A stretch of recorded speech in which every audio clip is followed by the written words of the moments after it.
가서 당한 일로 보면 저 씹어먹어도 돈이 안 풀 일인데 그래도 오지 못할게.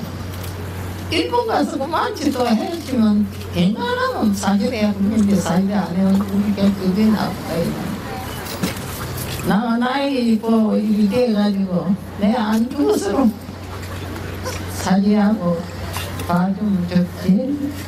그게 아닙니다. 다른 것도 없어요. 나는 김복득입니다. 나는 대한민국의 최고령 강제 일본군 위안부 피해 생존자입니다.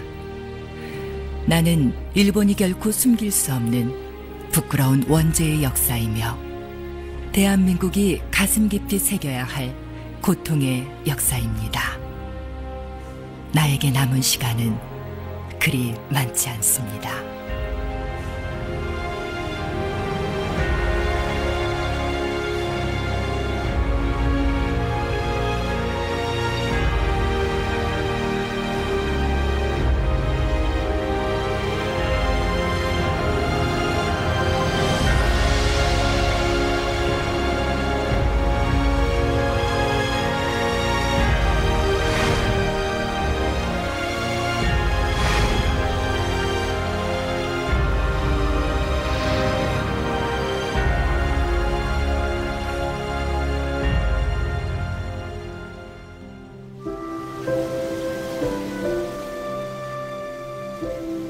사람은 망각의 동물이다. 행복했던 기억도 슬프고 아팠던 기억도 세월이 흐르면 옅어지기 마련이다. 하지만 모든 기억이 다 그렇게 퇴색되는 것은 아니다. 시간이 지날수록 점점 더 또렷해지고 그래서 가슴에 상처를 내고 상처를 곪게 하는 기억도 있다.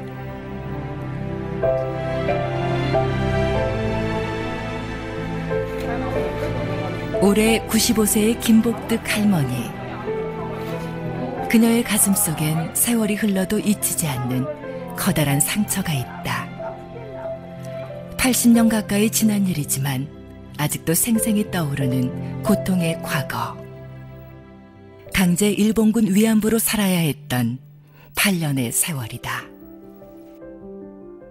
고무집 간다고 고무집이 어디가 있는 고무 장소부 있었거든. 배를 타러 나가다가 그리 돌아가다가 잠깐 와보라 이래.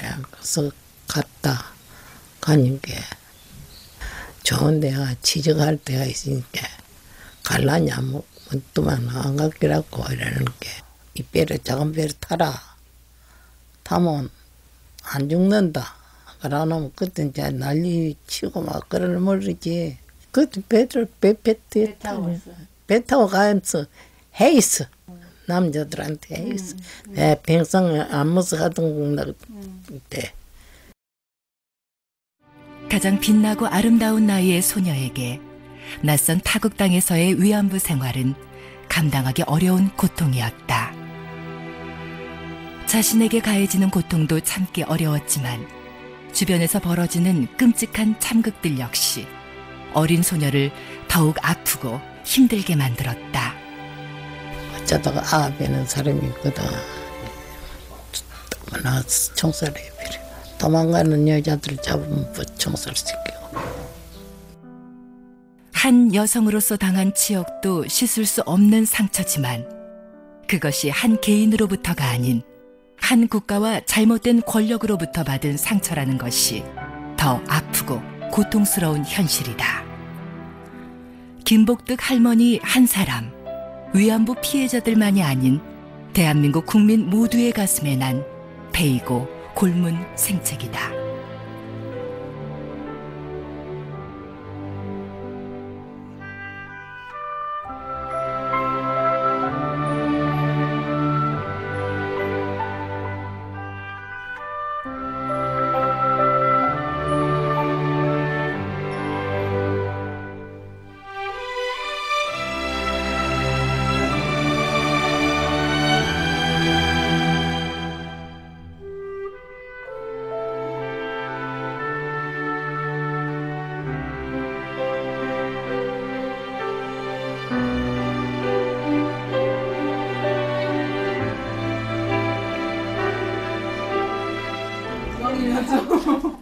김복득 할머니에겐 피부치보다 더 가까운 이웃이 있다. 일본군 위안부 할머니와 함께하는 통영 거제 시민 모임 송도자 대표. 그리고 통영여고를 비롯한 주변 학교의 자원봉사 학생들이다. 많이 받으세요. 홀로 지내고 있는 할머니에게 가족의 빈자리를 채워주는 이들이 있어 한 번 더 웃고 희망에 한 걸음 더 다가선다. 구름 한 점 없는 청명한 가을 하늘이 눈부시던 날, 김복득 할머니는 가을 꽃나들이에 나섰다. 코스모스 꽃과 메밀꽃이 흐드러지게 핀 들판을 보며 할머니는 꽃보다 더 환하고 밝게 웃었다.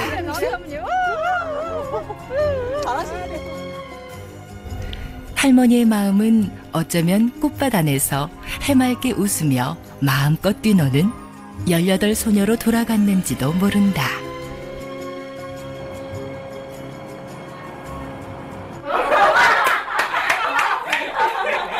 통영여고 학생들에게 김복득 할머니는 또 다른 큰 의미이기도 하다.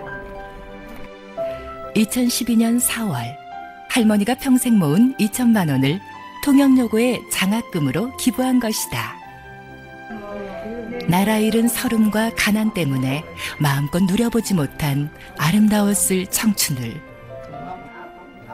이 모든 일을 겪지 않았더라면 좀 더 드넓게 펼칠 수 있었을 자신의 꿈을 할머니는 학생들을 통해 느껴보고 싶었는지도 모른다. 고령의 나이에도 할머니는 자신이 필요한 곳이라면 어디든 주저없이 나선다.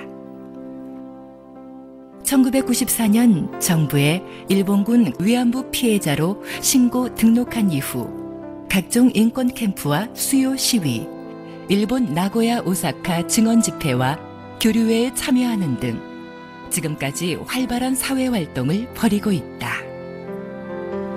정부의 위안부 피해 사실을 신고 등록한 국내 피해자는 총 236명.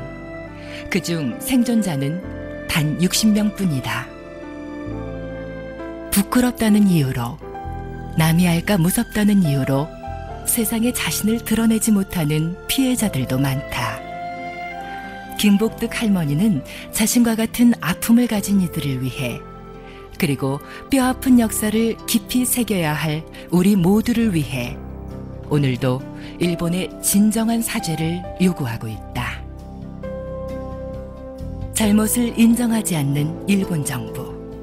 잘못 인정은커녕 또 다른 만행을 저지르며 할머니의 가슴에 대못을 박는 일부 일본 극우단체들.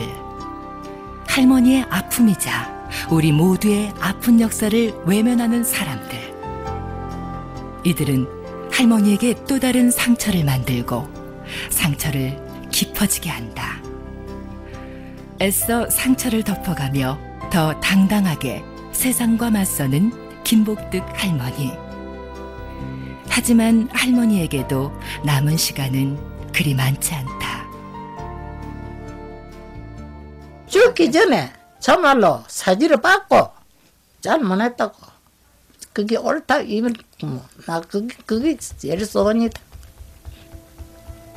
다른 건 없다. 나는 이런 말만 하면 나는 이런 뜻이 눈물이.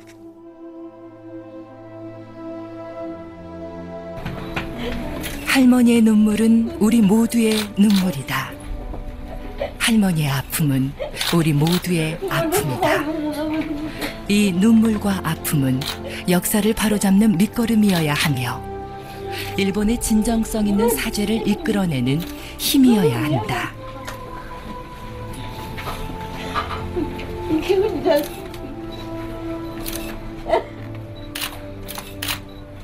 할머니가 정인이 되셔가지고 할머니가 일생을 살아오시면서 겪었던 거, 또 일본에 끌려가서 여러 가지 겪었던 그런 생생한 기록들을 우리가 정리를 할 수 있다면은 그것이야말로 정말 아이들에게 중요한 교재가 될 수 있다고 봅니다.